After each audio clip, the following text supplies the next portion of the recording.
Good morning students, class 11 Hindi medium, subject chemistry. Topic हमारा आज का फार्मल आवेश। फार्मल आवेश क्या होता है? देखिए, जब भी किसी आयन के ऊपर जो ग्रुप ऑफ एटम्स है और उसके ऊपर कोई चार्ज है, परमाणुओं का समूह है और उसके ऊपर कोई चार्ज है, तो वो चार्ज जो है उन सभी परमाणुओं के लिए होता है। तो उस आयन के अंदर किसी एक परमाणु के ऊपर जो नेट आवेश होता है उसे फार्मल चार्ज कहते हैं। मैं आपको इसको एक एग्जांपल से बताता हूं। जैसे ये SO4 है, SO4 -2। अब ये -2 इस SO4 के ऊपर लगा हुआ है, पूरे SO4 के ऊपर -2 लगा हुआ है, तो ये सल्फेट का चार्ज हो गया -2। लेकिन अगर बात की जाए इस सल्फर पे कितना चार्ज है, इस ऑक्सीजन पे कितना चार्ज है, ये 4 ऑक्सीजन है, 4 ऑक्सीजन पे अलग-अलग चार्ज हुआ है, क्या नहीं है। तो प्रत्येक परमाणु पर जो नेट आवेश होगा, नेट आवेश जो होगा प्रत्येक परमाणु पर, वही क्या होता है? फार्मल आवेश होता है। ठीक है ना?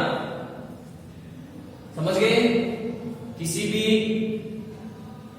भी परमाणु के समूह के ऊपर कोई आवेश उपस्थित होता है तो उसके अंदर उपस्थित प्रत्येक परमाणु के ऊपर जो नेट आवेश है वो उस परमाणु का फार्मल आवेश कहलाता है। ठीक है? अब इसको निकालते कैसे हैं? ये तो इसकी परिभाषा हो गई। हम फार्मल आवेश कैलकुलेट कैसे करेंगे, निकालेंगे कैसे? तो उसके लिए मैं आपको एक सूत्र बता रहा हूं, इससे हम जो है फार्मल आवेश जो है गणना करेंगे। देखिए सूत्र क्या है हमारा सूत्र है, फार्मल आवेश को इंग्लिश में बोलते हैं फार्मल चार्ज, इसलिए हम इसको शॉर्ट में लिख सकते हैं Fc इक्वल टू फार्मल आवेश बराबर परमाणु के मुक्त अवस्था में संयोजी कोश के इलेक्ट्रॉन्स, कुल इलेक्ट्रॉन आएंगे, माइनस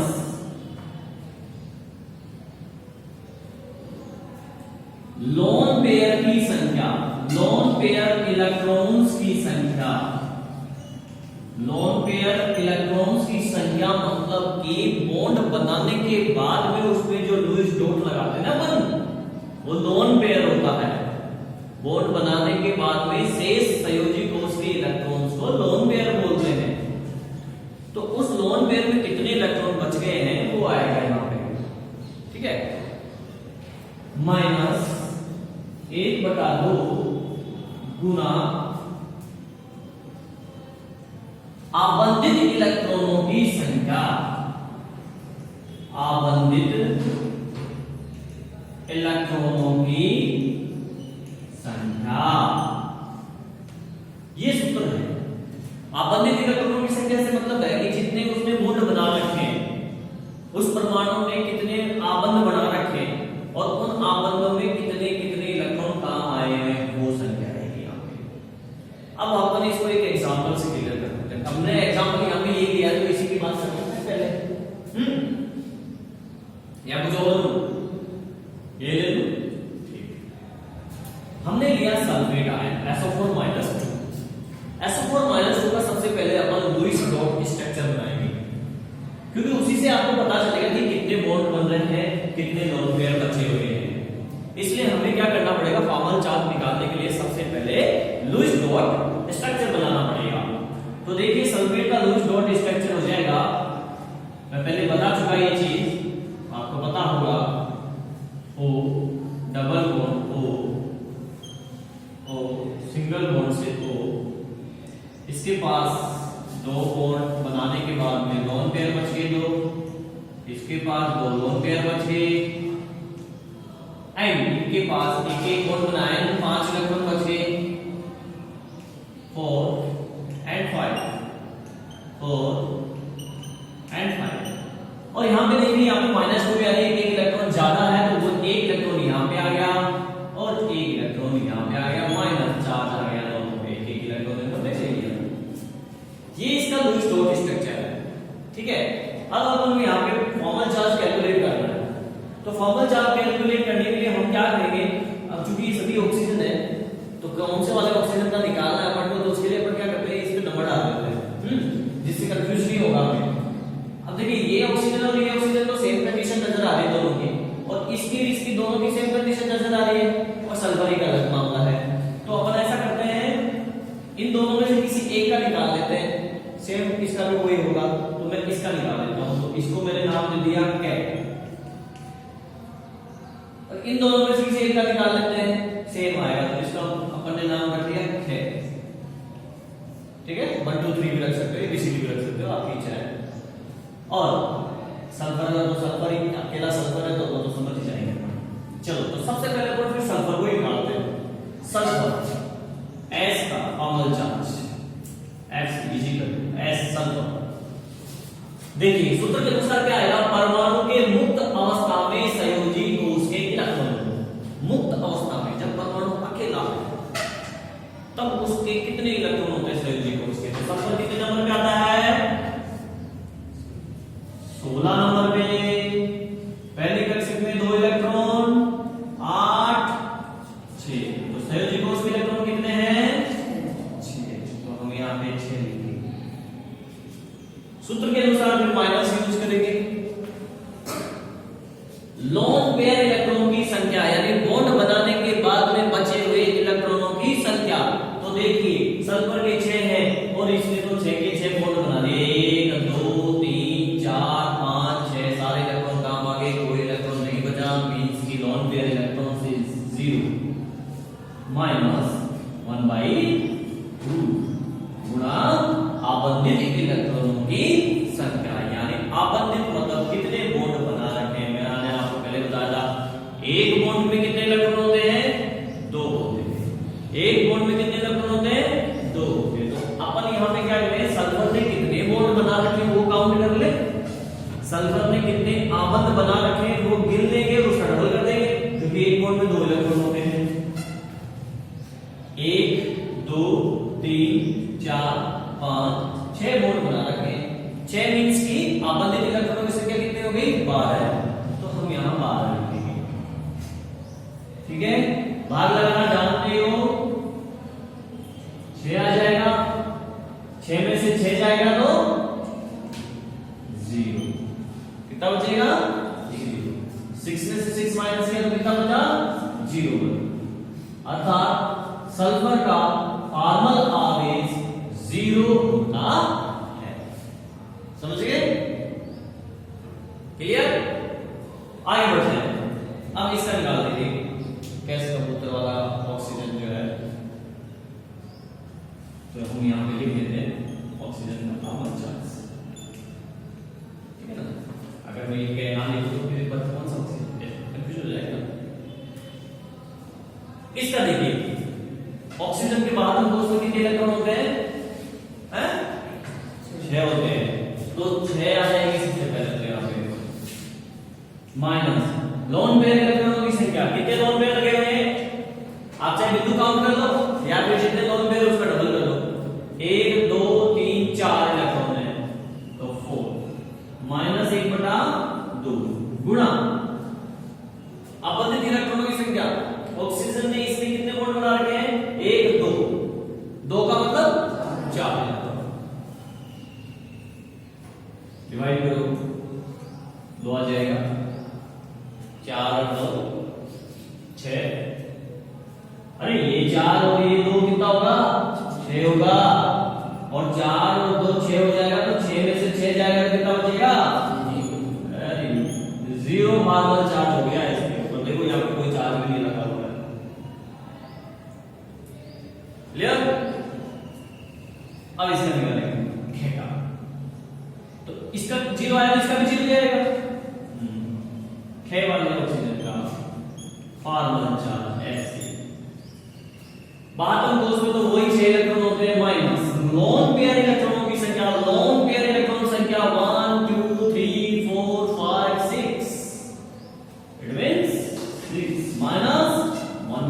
मल्टीप्लाई आबंधित इलेक्ट्रॉनों की संख्या। कितने बोल्ट बना रखे इसने? 1 बोल्ट बना रखा है। मींस कि कितने इलेक्ट्रॉन? 2 इलेक्ट्रॉन। 2 से 2 गया तो कितना बचा? 2 से 2 गया तो कितना बचा? 1 बचा। कुछ लोग 2 से 2 गया 0 ऐसे कर देते हैं, वो गलती मत कर देना, ठीक है ना। 2 से 2 गया कैंसिल, खत्म कहानी इधर से, तो क्योंकि उसका फर्क पड़ जाएगा। 2 एकम 2 एक बार जाएगा, 6 और 1 कितना हो जाएगा? 7। तो ये माइनस का 1 है, तो ये माइनस का 1 है, ये माइनस का 6 है, तो 7 हो जाएगा माइनस का। अब उस माइनस के 7 और ये 6 है प्लस का, तो 6 में से 7 जाएगा तो कितना बचेगा? माइनस का 1 बचेगा। इट मींस इसका फॉर्मल चार्ज कितना है? माइनस का 1। तो हमने देखो यहाँ पे लगा दिया है माइनस, ठीक है कि नहीं? तो इस तरीके से फॉर्मल आवेश निकालते हैं। आगे बात समझ लें। हम एक और एग्जांपल ले लेते हैं इसमें, एक एग्जांपल से समझते हैं।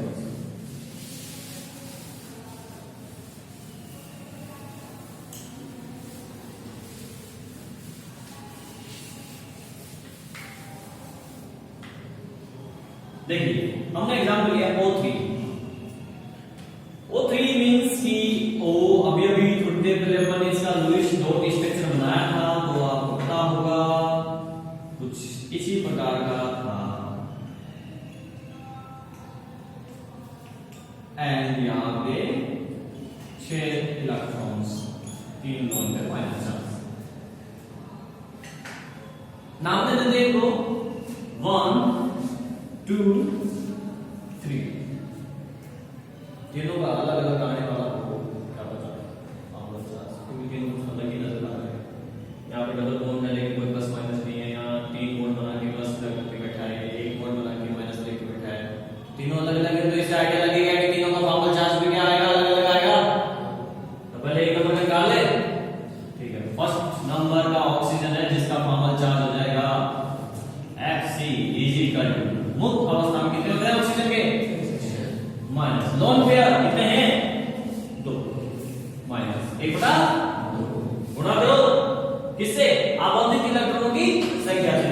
1 बॉन्ड 2 और 3 मतलब 6 इलेक्ट्रॉन। कितनी बार? 3 बार। कितना हुआ? 5 में 6 में से 5 जाएगा तो प्लस का 1। आप देख सकते हो यहाँ पे प्लस +1 लग रहा है ना, तो इस पे फॉर्मल चार्ज हो गया +1। नंबर 2 ये वाला बॉटम कोष में कितने इलेक्ट्रॉन? 6 माइनस लोन पेयर इलेक्ट्रॉनों की संख्या। लोन पेयर कितने? 1 2 3 4 माइनस 1 बटा 2 गुणा आबंधित इलेक्ट्रॉनों की संख्या। 1 बॉन्ड 2 बॉन्ड, तो कितने बॉन्ड? 4। 2 बॉन्ड कितने? 2। इलेक्ट्रॉन कितने? 4। काटो कितना हुआ? 6 में 6 गया तो इसका हो गया 0। देख लीजिए आप, इसमें कोई चार्ज नहीं है। थर्ड वाला Fc इक्वल टू आतंक कोष में 6 इलेक्ट्रॉन माइनस लोन पेयर इलेक्ट्रॉनों की संख्या 1 2 3 4 5 6 माइनस 1 बटा 2 गुणा आबंधित इलेक्ट्रॉनों की संख्या 1 बॉन्ड 2 इलेक्ट्रॉन 2 एकम 2 7। 6 में से 7 गया तो -1। तो आप देख सकते हैं तीनों का फॉर्मल चार्ज अलग अलग आया है। तो ये होता है फॉर्मल आवेश। इस सूत्र से, इस प्रकार से हम जो है विभिन्न परमाणुओं का आयन के अंदर उपस्थित विभिन्न परमाणुओं पर नेट आवेश निकाल सकते हैं, जिसी को फॉर्मल चार्ज कहा जाता है। नेक्स्ट टॉपिक हमारा है आबंध लंबाई। जैसा कि आपको नाम से ही पता चल गया, आबंध लंबाई अर्थात आबंध की लंबाई। लेकिन ये आबंध की लंबाई होती क्या है, इसको किस प्रकार से परिभाषित करेंगे? तो इसको हम इस प्रकार से परिभाषित करेंगे कि 2 आबंधित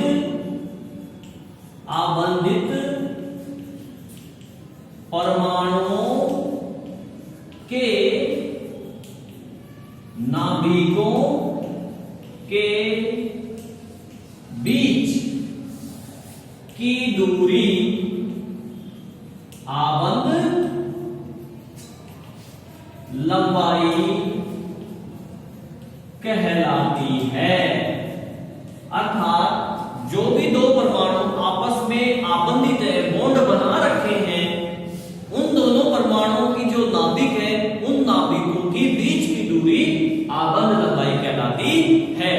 फॉर एग्जाम्पल मान लीजिए ये दो परमाणु है, एक परमाणु ये है, इसका ये नाभिक है, एक परमाणु ये है जो इससे बॉन्ड बना रखा है, इसका ये नाभिक है, ठीक है ना। तो इन दोनों, ये दोनों परमाणु आपस में बॉन्ड बना रखे हैं, तो इन दोनों परमाणुओं के नाभिकों के बीच की दूरी ये हुई। इस दूरी को ही हम क्या बोलते हैं? आबंध लंबाई, यानी बॉन्ड लेंथ, ठीक है ना। ये त्रिज्या हो जाएगी इसकी, ये त्रिज्या इसकी हो जाएगी R1 R2, अर्थात आबंध लंबाई जो हो जाती है वो हो जाती है R1 प्लस R2। और आबंध लंबाई देखिए बहुत छोटी लंबाई है, क्योंकि परमाणु एक आंख से दिखाई नहीं देता, और उसमें भी त्रिज्या उसकी वो तो बहुत ही छोटी होगी, इसलिए आबंध लंबाई को जो है एंगस्ट्रॉम एंड पिकोमीटर में मापा जाता है। या तो एंगस्ट्रॉम में माप लीजिए या पिकोमीटर में माप लीजिए, क्योंकि ये दूरी के सबसे छोटे मात्रक होते हैं। तो ये आबंध लंबाई थी। अब मैं बात करूंगा यहाँ पे कि इसको प्रभावित करने वाले कारक कौन कौन से हैं। आबंध लंबाई को प्रभावित करने वाले कारक, बॉन्ड लेंथ को कौन कौन से ऐसे कारक हैं जो प्रभावित करते हैं, तो इन्हीं कारकों की हम बात करते हैं। दो चार कारक हैं, छोटे छोटे फटाफट हो जाएगा। देखिए पहला कारक है परमाणु का आकार। तो यहाँ पे इसी से आपको पता चल जाएगा। मैं यहाँ पे दो परमाणु जिनके बीच में आबंध लंबाई आपको प्रदर्शित कर रहा हूँ, छोटे जरूर है लेकिन आप देख सकते हैं यहाँ पे ये आबंध लंबाई हो जाएगी इसकी। और अगर मैं परमाणु का आकार बढ़ा ले लूंगा, मान लीजिए ये ले लूं, तो परमाणु का आकार बढ़ा कर दिया मैंने, तो आबंध लंबाई ये हो जाएगी। तो आपको क्लियरली नजर आ रहा है, साफ साफ नजर आ रहा है आपको कि परमाणु का आकार छोटा होता है, उसमें आबंध लंबाई भी छोटी होती है। परमाणु का आकार बड़ा होगा तो देखो आबंध लंबाई भी अधिक होती है।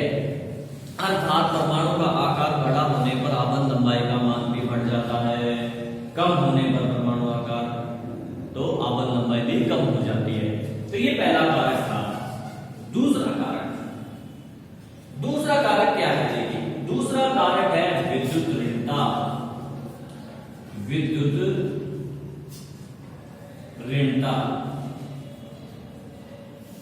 विद्युत ऋणता क्या होती है? अपन ने पढ़ा था थर्ड चैप्टर में, मैंने आपको बताया था कि बॉन्ड के इलेक्ट्रॉन, जैसे मान लीजिए x और y कोई दो परमाणु है, तो ये आबंध के जो इलेक्ट्रॉन है उसमें x का इलेक्ट्रॉन भी है, y का भी इलेक्ट्रॉन है, सहसंयोजी आबंध बना हुआ है।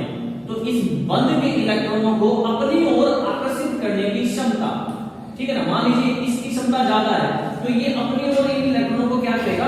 आकर्षित करेगा। तो बॉन्ड के इलेक्ट्रॉनों को अपनी ओर आकर्षित करने की क्षमता जो होती है विद्युत ऋणता कहलाती है। और इसके बारे में मैंने आपको बताया था कि आवर्त सारणी के अंदर बाएं से दाएं जाने पर विद्युत ऋणता का मान बढ़ता है, जबकि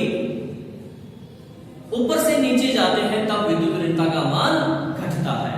तो अगर मान लीजिए एक परमाणु ये है, सपोज ये x है, ये इसका नाभिक है, और दूसरा परमाणु ये है, ये इसका नाभिक है y, और इस वायु की विद्युत ऋणता क्या है? ज्यादा है।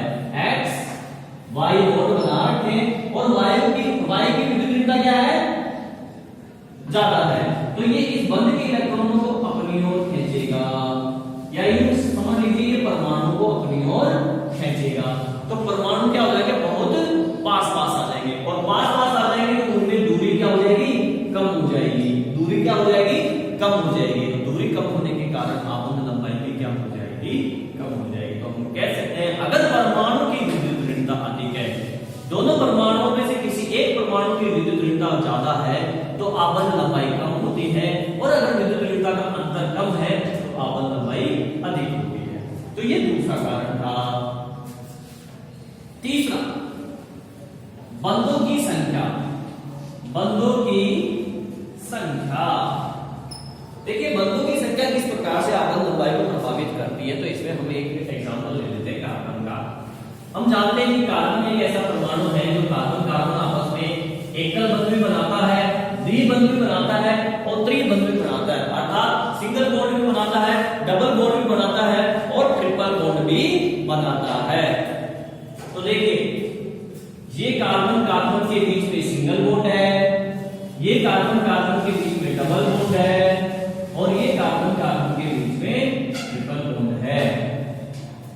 तो जब सिंगल बॉन्ड होता है तो उसकी आबंध लंबाई क्या होती है, अधिक होती है, फिर इसकी कम हो जाती है और ट्रिपल बॉन्ड की और कम हो जाती है, क्योंकि इलेक्ट्रॉनों का घनत्व जो है दोनों परमाणु के मध्य आ जाता है ज्यादा। यहाँ पे 3 इसके हैं 3 इसके हैं, तो इलेक्ट्रॉनों का घनत्व जो है दोनों परमाणु के मध्य होने के कारण आबंध लंबाई क्या हो जाती है, कम हो जाती है, क्योंकि आकर्षण क्या हो जाता है, थोड़ा बढ़ जाता है। तो आकर्षण बढ़ने के कारण जो है फिर ये क्लोज आ जाते हैं और आबंध लंबाई में कमी हो जाती है।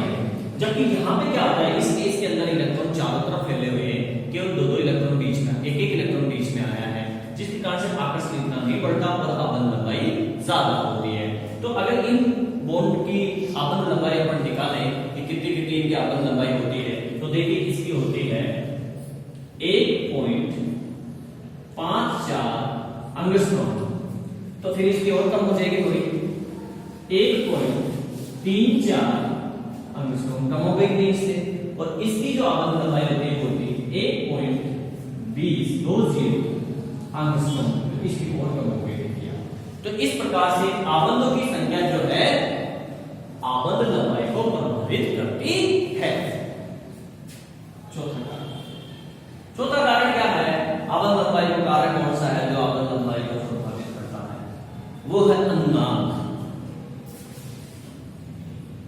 अनुनाद इसकी फिर कभी बात करेंगे अलग लेक्चर में, वैसे थोड़ा सा मैंने आपको पहले बताया था, फिर से रिपीट कर देता हूं। अनुनाद क्या होता है कि जब भी किसी अणु की जो संरचनाएं होती है उनकी काल्पनिक संरचनाएं हम इमेज करें, जिसमें लोन पेयर और बॉन्ड पेयर की पोजीशन को चेंज कर दें, स्थिति को परिवर्तन करके उसका अनुनाद किया जाए, तो इस प्रकार की जो संरचनाएं प्राप्त होते हैं उनको अनुनादित संरचनाएं कहते हैं। डिस्कस डिटेल से अपन किसी और लेक्चर में बात करेंगे, क्योंकि ये हमारे सिलेबस में है तो वहीं पे बात करेंगे। पर इतना मैं आपको बता दूं, जब भी अनुनाद होता है तो अनुनाद के कारण जो एकल बंध है उसमें द्विबंध के गुण आ सकते हैं और द्विबंध में एकल बंध के गुण आ जाते हैं। तो मान लीजिए कि ये एकल बंध है, तो इस एकल बंध में जो है अनुनाद के कारण द्विबंध के गुण आ जाते हैं। चलो मैं एक एग्जांपल से इसको क्लियर कर देता हूं फटाफट से। ये CO2 का जो लुईस डॉट स्ट्रक्चर बनाएंगे हम, डबल बॉन्ड O पहले भी बना चुके हैं, आपको ध्यान होगा। डबल बॉन्ड O, इस पे होता है 2 लोन पेयर, होता है नहीं होता, याद आ गया होगा आपको। इस पे भी 2 लोन पेयर ऑक्सीजन है ना, ठीक है। अब मैंने कहा, जैसा कि मैंने आपसे कहा कि अनुनाद के अंदर हम केवल आबंध और लोन पेयर की स्थिति में ही परिवर्तन कर सकते हैं, उसी को हम कल्पना कर सकते हैं। परमाणु की स्थिति परिवर्तित नहीं होती है। तो देखिए इन परमाणुओं की स्थिति हम नहीं बदलेंगे, केवल हम क्या बदल सकते हैं, लोन पेयर और बॉन्ड पेयर, केवल यही स्थिति बदल सकते हैं। तो मैंने सोचा, मैंने कल्पना की कि इस बॉन्ड को या इस लोन पेयर से मैं यहां बॉन्ड बना दूं और इस बॉन्ड से मैं यहां लोन पेयर बना दूं, तो क्या बन जाएगा, देखिए आप देखिए क्या बन रहा है। यहाँ पे ये लोन पेयर बॉन्ड बना दिया, तो पहले से 2 बॉन्ड है, लोन पेयर बॉन्ड में चला गया, एक और बॉन्ड बन गया C, यहाँ पे केवल एक लोन पेयर बच गया, ये लीजिए, ठीक है। इधर देखिए बॉन्ड जो है लोन पेयर में चला गया, तो एक ही बॉन्ड बचा और पहले से वहां पे 2 लोन पेयर है, बॉन्ड आगे लोन पेयर में कन्वर्ट हो गया, तो ये बन गया। अब आप देख सकते हैं कि डबल बॉन्ड में ट्रिपल बॉन्ड का गुण आ गया नहीं? तो इसकी जो आबंध लंबाई होगी, इसकी क्या होगी, कम हो जाएगी, नहीं हो जाएगी? क्योंकि मैं पहले ही डिस्कस कर चुका, ट्रिपल बॉन्ड की लंबाई क्या होती है, कम होगी। तो पहले डबल था, अब ये ट्रिपल हो गया, तो आबंध लंबाई और कम हो गई। ये पहले डबल था, ये पहले डबल बॉन्ड था, अब क्या हो गया, सिंगल हो गया, तो आबंध लंबाई क्या होगी, बढ़ गई। तो अनुनाद के कारण जो है एकल बंध में द्विबंध के एकल बंध के गुण आ जाता है, होती है। हमने ये पोजीशन चेंज की है, लेकिन total number of bond, number of lone pair count करेंगे तो सेम आएंगे। देखो एक लोन पेयर, दो लोन पेयर, तीन लोन पेयर, चार लोन पेयर, यहाँ पे भी चार है, 1 2 3 4 टोटल, इसमें कोई चेंजेस नहीं होता है। बॉन्ड देखो 1 2 3 4, यहाँ पे भी देखो 1 2 3 4 बॉन्ड उतने ही है। एक कल्पना काल्पनिक संरचनाएं, कल्पना करी हुई संरचनाएं तो अनुनादिक संरचनाएं कहा जाता है। बाकी डिटेल बात करेंगे, फिर आपको समझ में आ गया होगा कि अनुनाद किस प्रकार से आवर्त लंबाई को प्रभावित करता है। ठीक है, आगे बात समझ में। तो ये थे आवर्त लंबाई को प्रभावित करने वाले कारक।